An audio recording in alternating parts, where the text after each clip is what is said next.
to start up today, we have one that is very interesting and I think very topical for what we are going through at this moment. The topic is experiences matter, how seamlessness boosts omnichannel engagement. In this session, we will take a broader definition of what omnichannel engagement really means. Here, we are looking at it as omnichannel marketing as well as omnichannel communications. And both areas we will be looking at through discussions with our thought leaders. We are also looking to become more seamless and frictionless, and these matter a lot more. And we also want to see how omnichannel actually plays a part in this. Lastly, we are also talking about creating human-centric hybrid experiences. And we would like to see where omnichannel plays in actually developing these experiences and actually driving conversion. I'll be not the one who will be speaking the most. We have three marketing experts to join this discussion. First of all, I would like to introduce Cindy Chan, Market Director, Kind North Asia and Southeast Asia at Mars. She'll be joined by Eve Priante, Vice President Marketing, APAC Region, Colgate-Palmolive. And lastly, we have Neil Gardner, Regional Chief Customer Officer for Asia at Generali Asia. Now, before we begin, I would like to ask everyone to join in this discussion. This is quite an open discussion, and we will like to see you field questions which our experts will be looking forward to answer. You can join this discussion or even send in your comments through the Q&A button that you see at the bottom. Try not to use the chat button, and that is just for internal communications. So, of course, I will moderate the questions, but please do keep the questions to the topic. Now, let's start the discussion per se. Let's start with an easy one, maybe Cindy. We've been always talking about omnichannel marketing for some time. There have been a lot of examples of multi-channel marketing, but omnichannel, quite a few. So what was holding it back? So very good questions. First of all, hello, I'm Cindy. So I think I'm from Kind, and I'm worked for Mars for 12 years. So for those who don't know Mars, it is a FMCG company selling snacking and pet care. So from my experience to look into omnichannel, I think what holds us back is about the structure. You know, when we are in Mars, so it's 100 years of the organization.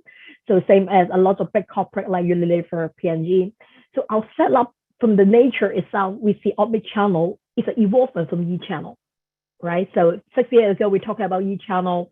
Then we have about, the quick commerce, e-commerce. We still see channel is part under sales. And who responsible for it? Maybe the sales director, maybe the sales manager. So therefore, there is a little involvement, especially for the big corporate, to see omnichannel is really the whole demand end-to-end flow from the consumer point of view. So that's why when Mars acquired Kind, 2018, we set up our independent team that we, for myself and my team, we oversee the whole marketing and sales together. We best serve as the consumer. We look into is the whole omnichannel strategy from the end to end, from how they reach, how they convert, and how they buy. So I think that is one of the things, how we hold us back in the organization most of the time when we have limitation that, when you talk about marketing initiative, you talk to CMO, right? When you're talking about omnichannel or e-commerce channel, you talk with sales. And they are not linking with each other because they are not linking from the consumer needs from end to end. So that is the first insight I would like to share. Thank you, Cindy. Eve, your thoughts? I agree. It's a lot about legacy. It's Colgate is a 200 years company. For 200 years, the only channel we were using was brick and mortar. And suddenly you have a new channel showing up. And when I say a new channel, new channels showing up, totally different, virtual. But 99.9% of your sales were at that time in brick and mortar. So simply to start thinking about diverting resources from a big business to a small one, still growing, people not being sure of the future of it, because now it's easy to say, of course, it's big, especially after COVID. But 5-6 years ago, people were still struggling with it because in many parts of the world, it's not big yet. So diverting resources from your big business to one that is that you don't know, the future, the profitability at the beginning is not the best. It was difficult. And especially as this new channel is brand new, so the leaders of our company had no idea. So it took time to senior leaders to realize what it was about and to change an approach that historically has been top down, meaning the top of the house tells you what to do and you do it, to an approach that is not bottom up, meaning that you hire people who are from the outside, who are more junior, and you have to listen to them to understand how to get organized. And to Cindy's point, then once you understand that you have to go there, then you have to change your structure. Suddenly you have marketers who wants to take over part of the P&L responsibility and part of the sales responsibility. But how do you make it happen in a world where, yes, you have pure players, but you have as well brick and mortar players? So how do you restructure your team in a way that is seamless, and in a way you don't create silos, but you create a lot of synergies and a lot of fluidity. So that was the challenge. It's still the challenge because we are addressing it as we talk. But to wrap up, I would say a lot of legacy thinking and a lack of skills and capabilities in house, especially at the top of the house. If just expanding on what Cindy mentioned, a lot of companies start out with marketing as one function, sales and one function. Yeah. Of course, we can all say that yes, they need to merge, they need to talk with each other, but it's like getting HR talking to finance. They don't, for a whole lot of reasons. So how do you manage? You mentioned synergies. How do you actually create the synergies, and what are your best practices at this moment? We are in the process of totally changing our structure and to create funnel teams, so teams that are totally in charge of the funnel, the ACPL funnel. That's an adaptation of the AIPL funnel of Alibaba, and a funnel that is not totally integrated. So we have funnel people in charge of this funnel, including P&L. And when I say including P&L, I mean that they are in charge of selling products to the e-commerce players. So because we realized we started with media, e-commerce media, digital media with marketing, and e-commerce sales with customer development didn't work because things were working in parallel. The campaigns were not aligned, so there was a lot of waste in the system. So now we decided to take a very bold step and to merge both under the supervision of a marketer, because we believe that e-commerce is not only a sales channel.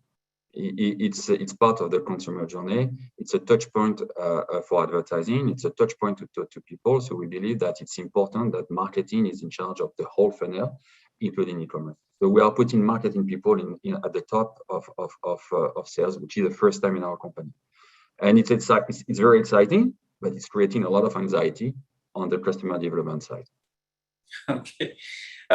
Neil, you come from a very different business model. And when we say customers from your end, it's not just consumers, it's going to be your agents. There's a whole series of different customers that you have to manage. How are you looking at omni-channel marketing, especially when we're coming from multi-channel marketing? Yeah, thanks for the question, Winston. Hello, panel, and good morning to all of the attendees. I think, from the outset, one of the biggest challenges that we face compared to maybe in the FMCG space is the issue of the regulatory environment. So, we have regulators that dictate how sales must take place within our business. So, for example, for life products, they have to be done face to face.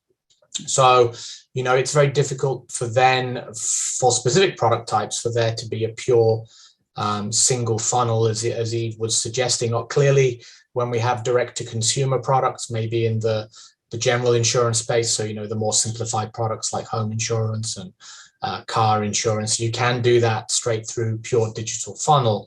But our challenge becomes, as the other panelists have said, around that collaboration working between sales and marketing. And, it exists, the battle exists, whether it's HR and finance, sales and marketing. It's like cats and dogs sometimes. I have a responsibility to generate leads for the agents. The agents have a responsibility to convert the leads. Clearly, I'm going to complain that the agents aren't converting enough of the leads, and the agents are going to complain the leads aren't good enough quality, right? That's the natural tension, the back and forth that exists within the category. And then when we do start to do more direct to consumer, if we can do it from a regulatory point of view, clearly the channel starts to see it as a competitive channel. And then you start to increase the friction between the organizations about who has certain responsibilities. So you have to try and get fairly good swim lanes. Some companies do that by offering different brands. Maybe they have a sub brand for direct, so that the competition isn't quite seen as close. The other way sometimes we do it is we try and create specific products that we operate in different channels. So maybe the face-to-face channel with the insurance agent is a little bit more sophisticated. It's more complicated. It requires more of that human conversation, whereas the simplified products we allow to go what we call straight through. And we do that because, clearly there's obviously a commission in the category, and we want the agents to be focused on the complex transactions where the premium is typically higher, and we don't want them to be busy with the simple stuff. So really, we're starting to try and understand the consumer psyche, because the reality is some customers for complicated products still want to go to a specific channel. We try and guide customers through that journey. It is absolutely about trying to understand the customer psyche and the customer journey. But where they do want to go direct, we obviously have to offer that channel where possible, and manage the internal conflict that arises as a result of that competition that it is seen as internally.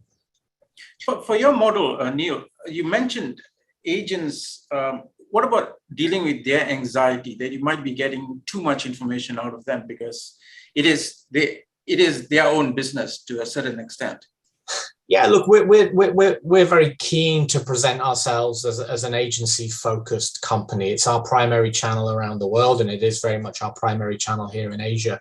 And we're very clear to point out, and we've spent the last 3 years strategically trying to understand the needs and wants of customers as well as distributors. So we put them front and center and say, we recognize that you have things that drive your business. You want to be efficient. You want to be out talking to clients. You don't want to be back in the office filling out paperwork. So we've looked at our distributor, our agent force, as almost like a customer set, trying to understand their needs and building specific strategies that meet the needs of the agents, as well as doing it in parallel. So whilst I'm there trying to drive all these customer journeys, my peer, who's head of distribution, is doing the same thing with the agent journeys. Clearly, in the last 2 or 3 years, that's been very much about digitization and trying to combat the challenges that COVID has brought when you can't sell face to face, which has been a bit of a challenge. Now we're moving a little bit more into what we call needs-based advisory. So really moving from selling obviously into a more consultative style of relationship management. Okay, thanks, Neil. And again, I would like to encourage everyone to actually ask questions. So if you do have specific questions as we go along in this discussion, please use the Q&A button to sound out. Yves, I just wanted to come up with a point that when we had a discussion earlier on, Neil pointed out, which is the attribution model. Now, it's very clear when you have an attribution model, when you do multi-channel marketing, it's quite clear which channels are doing well. What kind of attribution model are you going to be using when it comes to omni-channel marketing? What are you adopting? Yeah, that's the big question, because it's the changing the way, we talk a lot about human centricity. Human centricity cannot be about testing once in a while what you're doing, expecting that you will have built that hold for 2 years. So human centricity is about optimizing in a real time your funnel, your assets, your messaging, even your products.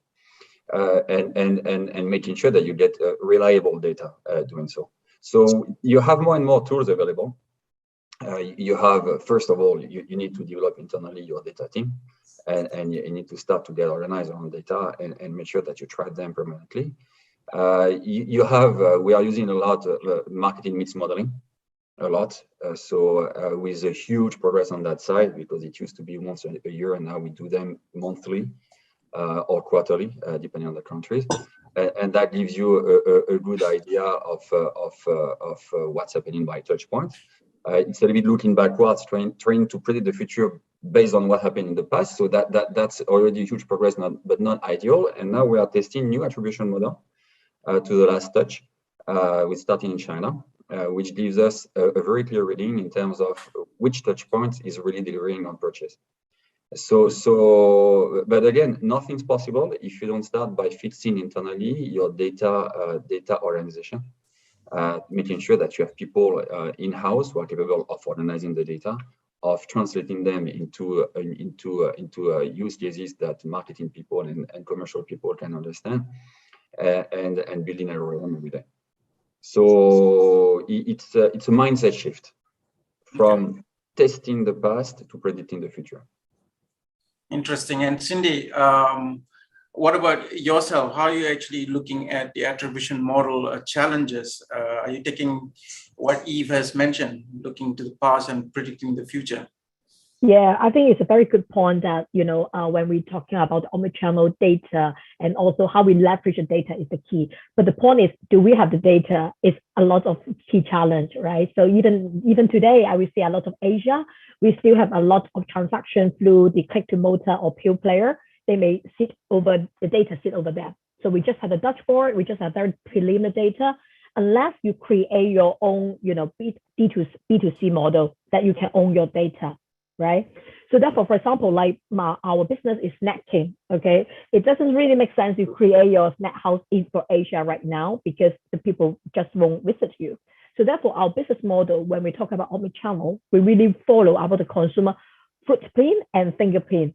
Okay. And that we see, for example, like our market in Asia, most of them, they are still using the pure player or the click and motor or the quick commerce coming like the Panama. So therefore, we really drive first step back.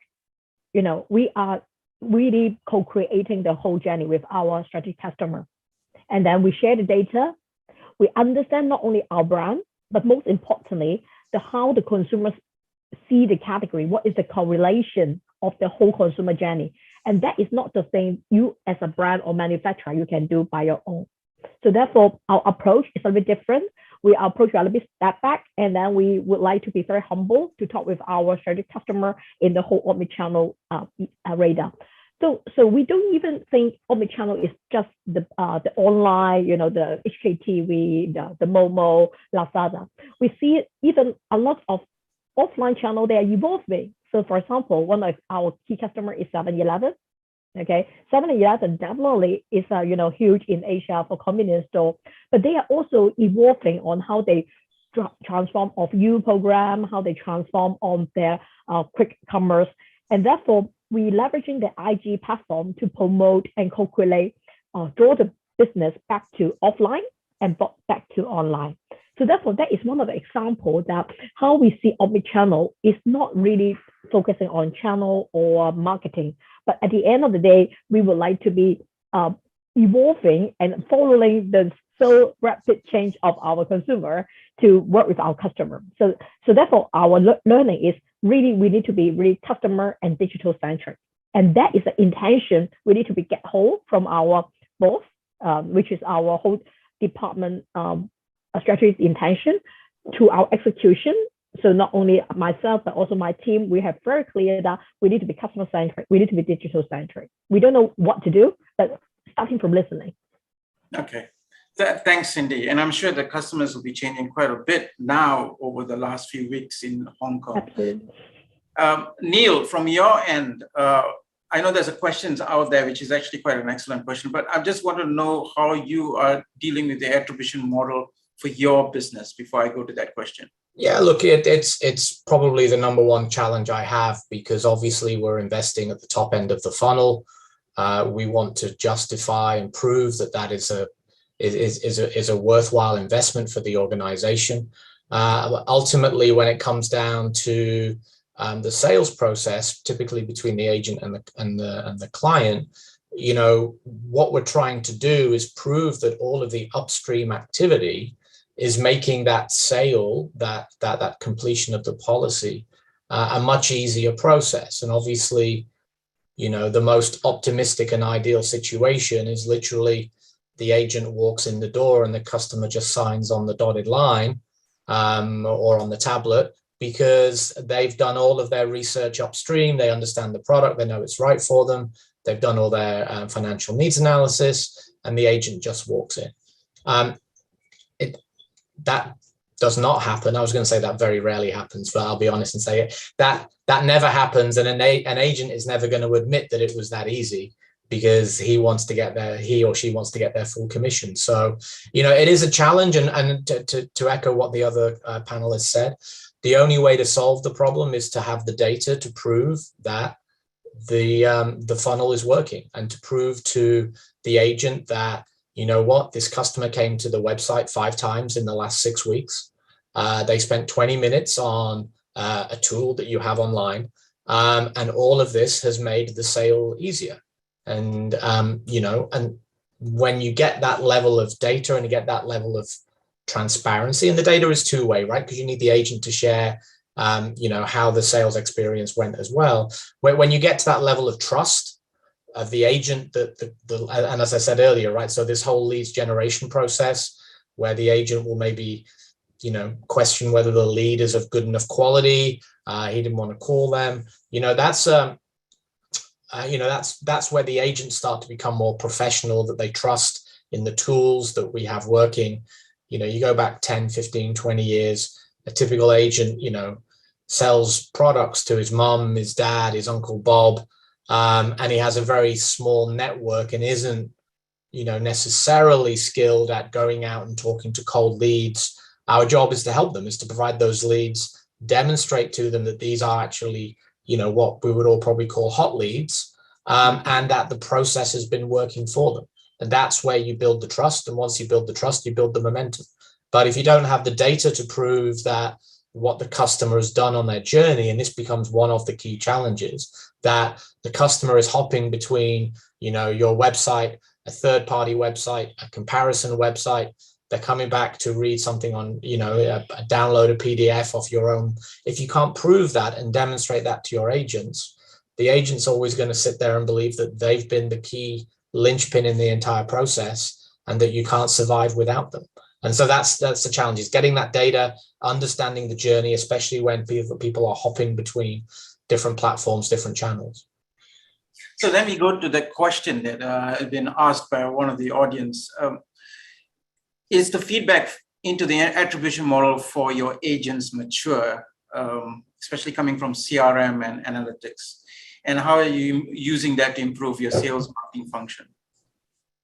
Yeah, obviously, I would not say it's mature, because I'm sat here talking about some of the challenges that we're having, right? And I'm sure there's probably a couple of vendors in the call who are going to be pinging me after this is finished to talk about how they can help me.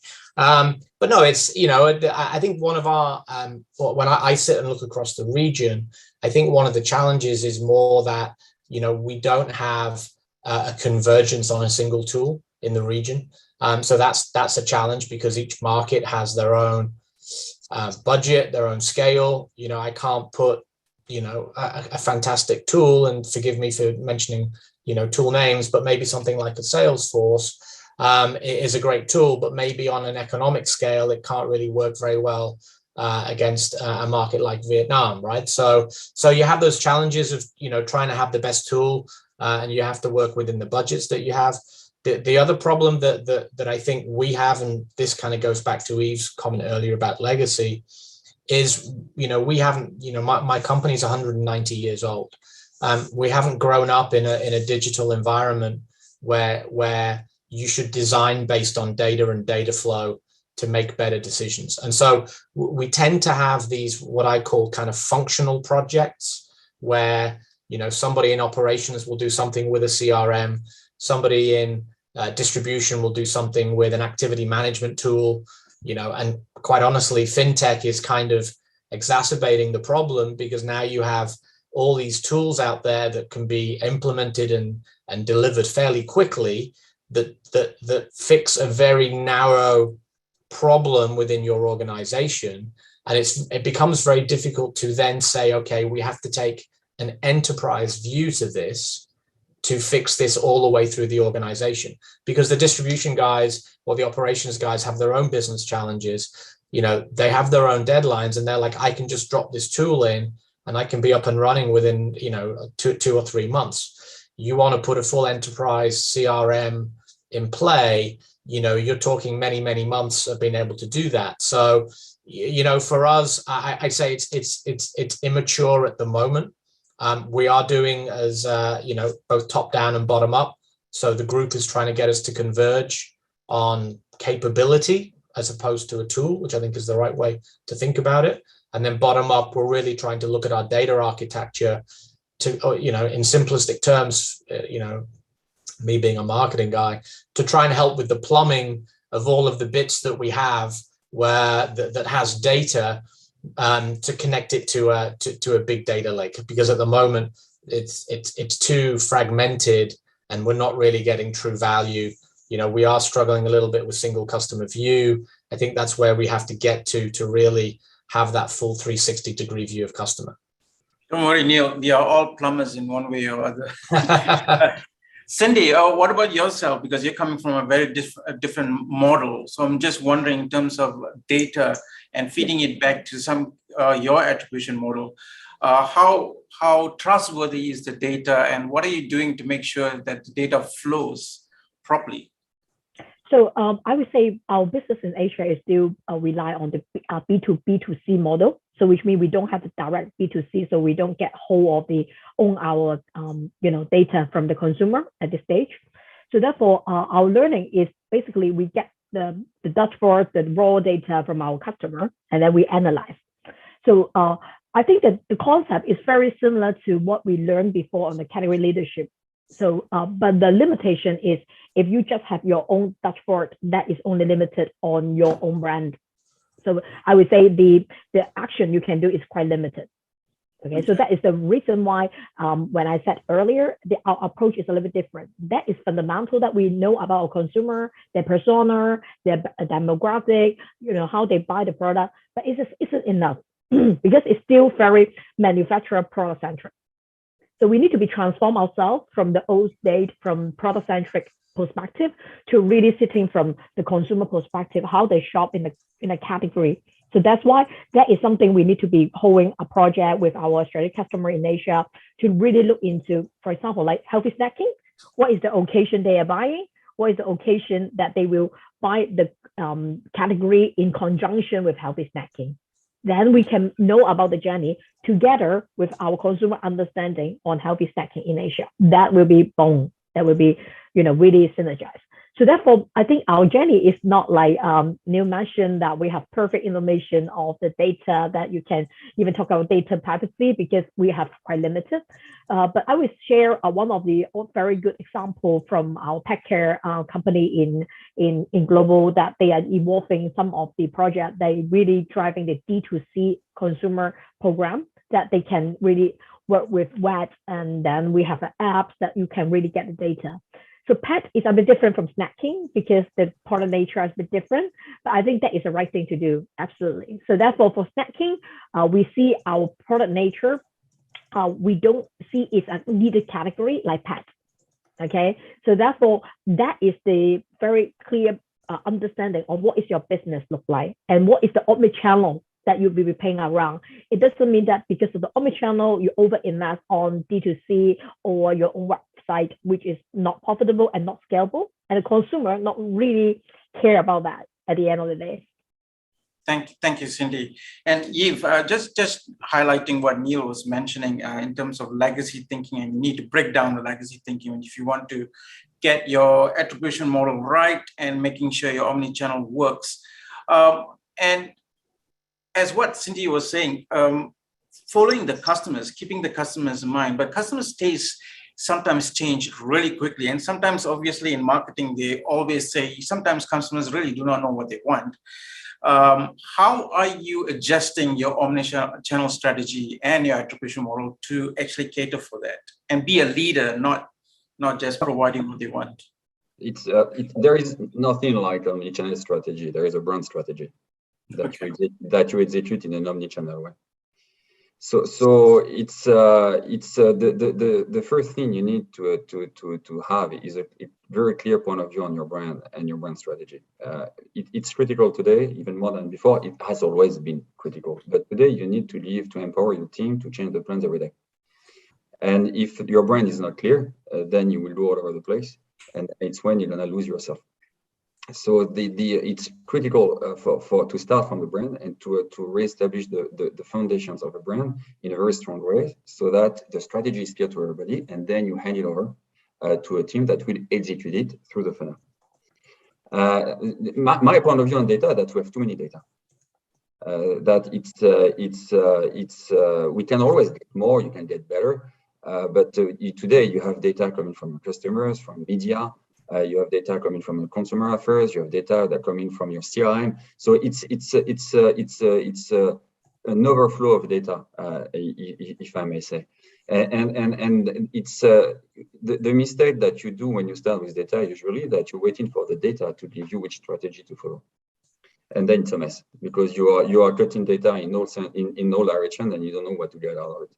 So that's why, again, starting from your brand strategy and asking the data to tell you how to execute your strategy, not which strategy you should have, is essential for the teams to guide them in what they are doing every day. So always put your brand strategy at the top, and then execute it through the funnel with the data that you're getting every day. So yes, you need CRM. Yes, you need first-party data more and more. But today we are getting a lot of data point on the people behavior through media data, for instance. Where if you do test and learn on different target audience, if you test different assets, you know very well what people are reacting to, and you can start building cohorts and understanding your consumers a little bit better. Personalization will require that sooner or later you get to first-party data and D2C and CRM, but you can start already from the media point of view or the customer point of view, and you get lots of interesting information. And are we using, you mentioned first-party data, and there's a huge struggle for a lot of companies trying to sort out their first-party data. Yeah. But there's also, marketers usually have lots of zero-party data from surveys and consent forms. But are we using those properly, or is that still underused? Yeah, it is underused. It is underused, but I would say even the first-party data, the first marketers will tell you, I need more data. Give me more data. So you will collect millions of first-party data.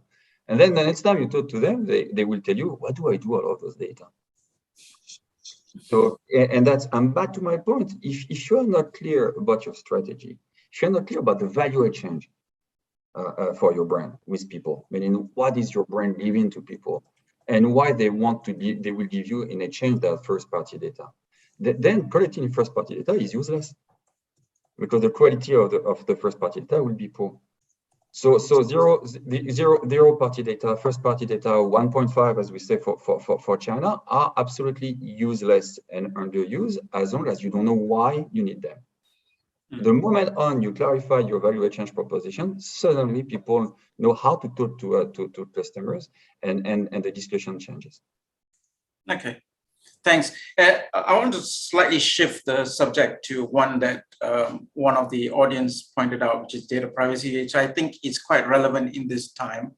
Again, to the audience, thanks for the questions. Please keep it coming. We like to hear your comments as well. You don't have to be just questions, and we have 3 experts down here more than happy to take on your questions. Now, Neil, coming to data privacy, how much is it getting more complex across the region, especially coming from Hong Kong, but we are looking at slightly bigger geographical location than Hong Kong? Yeah, look, it's funny. I remember being on a call recently with some guys in Europe, and they asked me a question about what I would love, and I said I would like a single currency and a single regulatory environment across Asia, because that's basically what my colleagues in Europe have. So they are at a distinct advantage from that. Luckily in our business model, we typically don't have people that are multi-customers in multi-countries. So that makes it obviously simpler. But obviously, each market has its own sense of data privacy. And again, we get into challenges where in some markets we hold a life license and a non-life license. And strangely, the regulator doesn't allow us to share data between the two entities, even though the customer may hold two products from the two companies and the two brands, but we have to treat them separately. So, I think part of the challenge, and I think this is probably quite true in many regulated business models, is the regulator is playing catch up a little bit.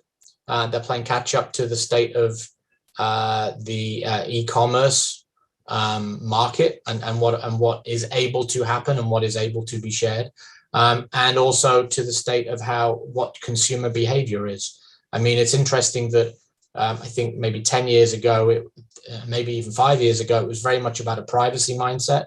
But I think now more and more customers are starting to adapt to more of a thinking of what can you do for me in exchange for my data. So it's becoming a much more forward-thinking model where me as a customer is like, well, I'll give you my data, but what do I get in exchange? And I think, we go back to the comments about, when the product is free, you are the customer, and things like, with Gmail, where people don't understand how those products can be free, it just underlines the value of that data exchange. And I think for us with data privacy, what we're trying to do is to be more transparent to customers, to say, this is why we want this information from you, and it will be better for you to give us this information. And if you choose not to do it, that's fine. But I think there's a million reasons why we collect data, but we just don't tell the customers what those reasons are. I was doing a UX review yesterday actually with one market, and there was a lead generation form, and it asks for gender, and coming hot off the back of International Women's Day, I was like, well, why are we asking what the person's gender is? What's the reason? And nobody could explain why we asked for gender. Now, there may be good reasons why it will be important to know, and this was in a fairly religious market where maybe you don't want to send female leads to a male agent. Okay, fine. Then explain that to the customer. Tell them that there's an option for them to select the agent they want, rather than us determining what agent you should get based on our thinking of what your gender is. So a lot of it, data privacy, a big issue. I think we just need to be more transparent of what we're doing with the information. And I think customers will then accept giving it more freely. I think where they get scared is they don't understand why my application form is 4 pages long, when the reality is your scorecard has, 4 variables in it. And to me, that's the challenge. We're not transparent enough. Thanks. And Yves, your point? I cannot agree more with Neil. It's back to the point I was making about the value exchange. If I tell people, give me your data because I want to sell you more toothpaste, for sure they will tell me no way, because there is no value for them in that one. The value is all mine. If now I tell people, I need your data because I need to better understand your kids' behavior to help you make them healthier, then you start talking. Or you're interested in whitening, you want to have a beautiful smile, but getting white teeth is not easy, but I have plenty of tips, advice. I can put you in touch with some people who can help you. And I will make sure that no matter what you do, drink coffee, smoke cigarettes, I will find a solution for you. Then there is a value for them. And then they will share the data easily, and I mean it, easily, because it's you understand them, you're human-centric, and you bring something. And just to finish, I mean, I come from Europe, so I was still in Europe 2.5 years ago. I mean, data privacy in Asia is a dream. compared to Europe, because Europe, you can't do much. You have to you have to agree 65 times with your contact before you will be allowed to use their data. So it's coming. It's coming to Asia. China is following the European model. So it's and the only intent is to protect people from brands trying to sell too hard to them. So again, if we go back to the origin of marketing, which is improving the life of people, it should be easier, because people will be happy to give the data to you. The last thing you want is to steal the data away from them, or get data without letting them know why you're using them, to nil point. The example of gender was spot on. It's a fantastic example, in my opinion. And don't ask for the same data twice. No. Yeah. No, because then you're showing you're not listening to the people. or you have lost it. Yeah, which is even worse. Yeah. Cindy, what about yourself? What's your viewpoint in terms of privacy, and how are you managing it from your business model, which is slightly different? Yeah. So I think we go back to our principle and purpose, right? So I think the first one is why you need the data. I think you share a very great example. And for us, when we ask for any data, no matter from consumer or customer, it's because of our objective. And that objective, I totally agree that we need to be clear to our stakeholder. Okay. And then second is about mutuality. So when we get the data, how they get in return, right? So when we are not very intended to collect a lot of data for snacking, because basically we are very simple and happy category, but our purpose of building this category to be healthy and great snack for you, we also need data so we can build a category. So that's why when we have to do that, we would like to streamline ourselves to a very essential data we need to be collecting. And also at the same time, not only about data as a quantitative numeric number, what our team really treasure is about social listening. A lot of comments, a lot of likes, a lot of positive, negative comment they put on the message for our IG. They're fantastic insight that we deduce and put in our qualitative build when we build our whole category strategy. So therefore, I would say the data privacy, yes, people will always say, okay, you collect a lot of things, what is the purpose for? So I think get back to it is ask yourself, what is your purpose, why you need that? And then the second, be transparent and get the mutual benefit to the consumer as well, so they will know about that. So one very good case I learned recently from our sister company from Pet Care, they also building the data collection. So the objective is building the whole AI system for the pet in the group. So therefore, no matter you're the pet owner, no matter you are a vet, that you can enter the data, and through the AI system, that they can project you what is your predictable health concern of your pet. So therefore, we can provide you the solution. So therefore, the end game is data-driven, a data-centric suggestion that we can best serve your pet and also your life. We have a better life. So therefore, if you have a clear purpose, then the whole ecosystem will be more sound, and you won't have a lot of challenge along the way. Okay, thanks, Cindy. And it actually is a good segue to the last topic that I was going to look at in terms of intelligence and AI and its role in omnichannel marketing and communications. And the question to Eve is, when it comes to AI, there's two parts to it. There is the customer-facing part of AI where you can collect data, as what Cindy was mentioning, but there's also the AI to help you to do marketing ops and to streamline it in such a way that you can focus on your brand strategy and less on the kind of tools that you need to be integrating. But what's your take? How mature are we? We're getting there. We are not mature yet, but we are getting there. And I would say there is no choice. We live today in a world of hyper-personalization. To give you an idea, roughly 5 years ago, when we are launching a new advertising campaign, we would develop 40, 50 assets max, and it was a lot. Today, we develop more than 2,000, 3,000 for each campaign, and sometimes it can get up to 10,000.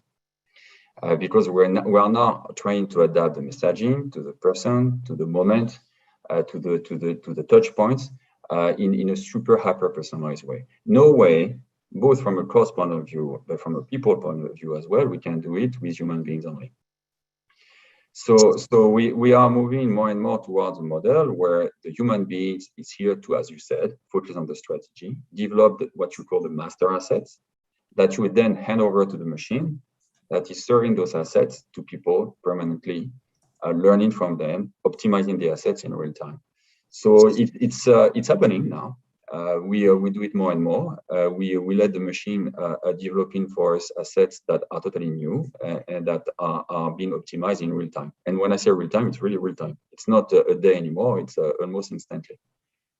So it's not mature yet, because as you can imagine, from a legal point of view, from a content development point of view, from an engagement point of view, it's totally changing the game. But we are getting there, and I repeat it: there is no choice. There is no other choice but getting there at some point, 100%. Okay, and for Neil, I mean, from insurance point of view, AI, we have robo advisors, we have lots of buzzwords that is hanging around the insurance industry. But where are we in terms of AI in actually playing a role in omnichannel marketing? Yeah, great question, Winston. Look, I'm very wary about the term AI. Again, I think, as you said, it's a little bit of a buzzword. I just think about it as using data better to make the customer journey or the experience smarter or easier. And, it does depend on which part of the functional responsibility you have. I do have an operational responsibility as well as marketing. So I am interested in some of the more back office AI type environments around claims and such. But for me, it's, one of our big brand pushes at the moment is about effortless. And so effortless experience. And so the question just simply becomes, how can we use the customer data to make that experience more intuitive? And I think that's, when I think about AI, it's about taking away those redundant parts of the process to make the process more efficient, whether it's predictive, whether it's smart process automation. Obviously, there's a massive opportunity to improve the experiences, either to make them effortless or more financially beneficial. But again, it all comes back to having the data in the first place. You either create the tools to be able to self-generate the AI with things such as robo-advisors, which allows you to gather data from customers to then look at how you can help future customers. But unlike maybe if there are people on the phone from banking, one of the challenges with insurance, certainly with life insurance, is actually there's very little contact with the customer once you've taken the policy. And if you have a 20-year life policy, you don't actually get a huge amount of information in those 20 years the policy is enforced for. That's why you see, the health insurance companies coming out with all of the fancy wearable technologies, which is collecting your information, because it helps understand a lot more about what's happening to the customer. But, I came out of the credit card industry, and I would hate to say this, but I would know everything about my customers, right? I'd know where they were, what they spent, what they did, where they go for their lunch. You have all this rich information. Insurance, you don't have that. So we're actually trying to have them to create the tools to collect the information to then be able to deliver better experiences and more efficient. So, AI, it's, AI can be anything. It can be just, a way to simply do some reporting better, all the way up to, sophisticated predictive modeling around, lifetime value of customers. It's a massive, massive category. And I think, you just have to be clear of what's the objective you're trying to achieve, because I think you can get sucked into the kind of shiny new toy mindset with AI, and you can go off into kind of areas where, you're not really going to see it moving the needle either for the business or for the customer experience. Do you feel pressure from insurtech or challenger insurance companies? So actually companies coming from other industries and now distribute insurance products, but could be a competitor in the future?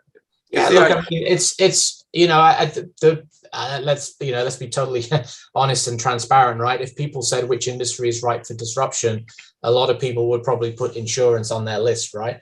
And so obviously we're working hard from the inside.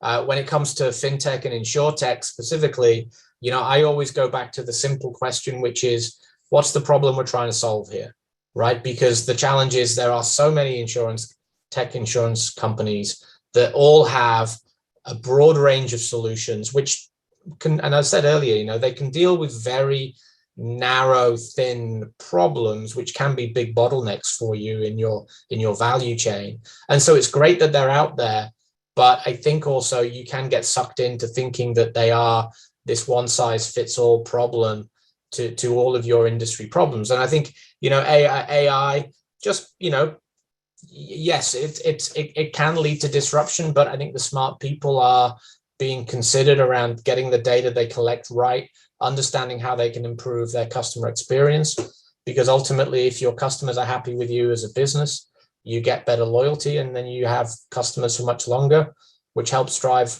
better profitability for the organization and a better experience for the customer. Great. We have a quick 1 minute. Maybe we'll just go around. What is the one thing that you see is the big thing in the future of omnichannel marketing? Maybe I start with Eve, just like 1 or 2 words. Maybe most probably it's getting back to the first discussion we had, is to the reorganization of the of legacy structure. Okay. How do you change the way you organize a 200 years old company without losing your existing business? So managing the transition from where you are to where you want to be. Thanks, Eve. What about you, Cindy? So I think echoes with yes. I think it is a strategic intention of the enterprise to really transform to the new retail. When we talk about the new retail, no longer consumer, customer, sales, marketing, they are blurred together. So therefore, if the organization can transform the business intention to best serve the whole omnichannel end-to-end flow, then that can survive and also evolve. Thanks, Cindy. And Neil, last words from you. Yeah, look, I think it's interesting to listen to my colleagues on the panel, and I agree with them that there is this internal struggle around organizational structure that exists in our organization as well. For me, I think I would go back to the trade-off with customers about data. I think Eve is right. There's been like this gold rush to get as much data as possible from customers. Half the time we don't even know why we collect it, and we don't even know what we're going to do with it. I think we have to get smarter and more transparent with customers over what we collect, because as Eve says, you look at what's happening in Europe, the regulations are coming around making sure that you only collect the right data at the right time for the right reason. And I think that's a positive, I think, for everybody. It makes you forces you to assess what you're doing and why, and make sure it's in the customer's interests, as well as providing them with better service. Thanks, Neil.